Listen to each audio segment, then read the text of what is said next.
Je vous coupe, on va retrouver Jordan Bardella pour sa déclaration. Ce soir, une volonté de changement, mais aussi un chemin pour l'avenir. Ce message clair adressé à Emmanuel Macron et aux dirigeants européens marque la détermination de notre pays de voir l'Union européenne changer d'orientation pour aller vers davantage de démocratie, de protection, de considération pour les peuples d'Europe. Ce soir, un vent d'espérance s'est levé sur la France et il ne fait que commencer. Par ce score historique accordé au Rassemblement national, les Français ont exprimé leur attachement à la France, à sa souveraineté, à son identité, à sa sécurité et à sa prospérité.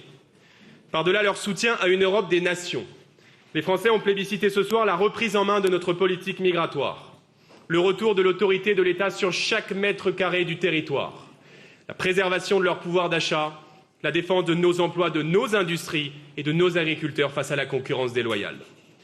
Ces priorités sont celles que porteront les députés européens patriotes élus ce soir à mes côtés dans la continuité du travail de Marine Le Pen et de nos parlementaires à l'Assemblée nationale et au Sénat.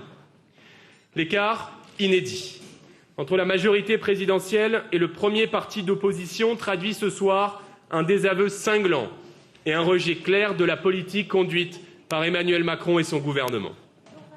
Le président de la République ne peut rester sourd aux messages envoyés ce soir par les Français. En premier lieu, il doit renoncer à l'agenda qu'il s'apprêtait à mettre en œuvre. La désindexation des pensions de retraite, la nouvelle hausse des prix de l'énergie dès cet été, la casse de notre modèle social ou encore l'application du pacte asile et immigration qui prévoit d'intensifier la répartition des migrants dans les communes de France.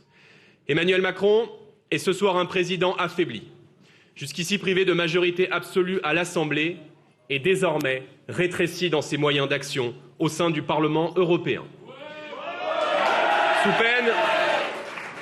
Sous peine de persévérer dans une impasse démocratique, le président de la République doit choisir de s'en remettre à l'esprit des institutions.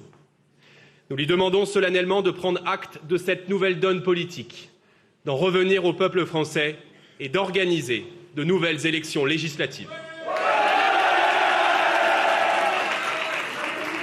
Cette déroute sans précédent pour le pouvoir en place marque la fin d'un cycle et le jour 1 de l'après-Macron qu'il nous appartient de bâtir.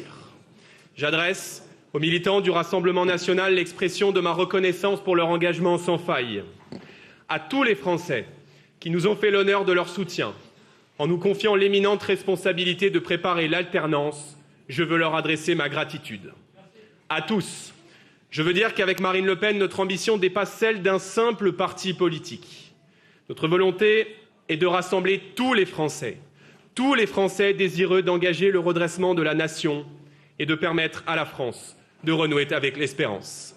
J'invite ce soir tous les Français, d'où qu'ils viennent, à nous rejoindre et à venir travailler à nos côtés.